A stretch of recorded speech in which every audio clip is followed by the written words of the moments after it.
What factors can affect egg quality? ఆడవారిలో egg క్వాలిటీని ప్రభావితం చేసే అంశాల గురించి మాట్లాడుకుందాం. హాయ్, నేను doctor Harika, consultant fertility specialist Oasis fertility. ఇందులో మొదటిది ఏజ్. మనందరికీ తెలుసు, ఆడవారికి ఏజ్ పెరిగే కొద్దీ ఎగ్ నెంబర్ అనేది తగ్గుతూ వస్తుందని. అలానే క్వాలిటీ కూడా తగ్గుతుంది అనమాట.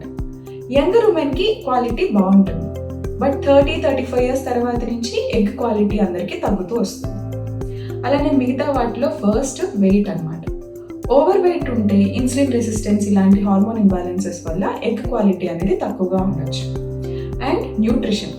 ఫుడ్లో ఎక్కువగా unsaturated fats, vitamins, minerals, proteins లాంటివి ఉండటం వల్ల ఎగ్ క్వాలిటీ బాగుంటుంది.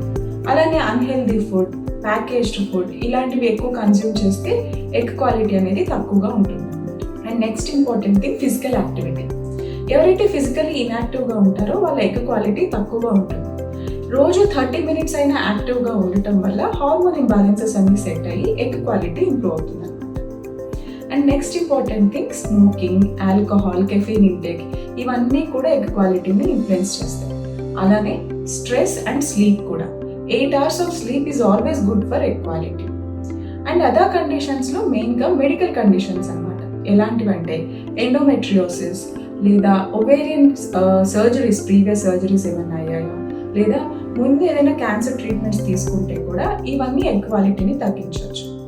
అండ్ రీసెంట్ స్టడీస్లో ఈడీసీస్, ఎండోక్రైన్ డిస్ట్రప్టర్ కెమికల్స్ అని, ఇవి ఎక్కువగా ప్లాస్టిక్లో, పొల్యూషన్లో, కొన్ని కాస్మెటిక్స్లో, పర్ఫ్యూమ్స్లో ఉంటాయి అన్నమాట.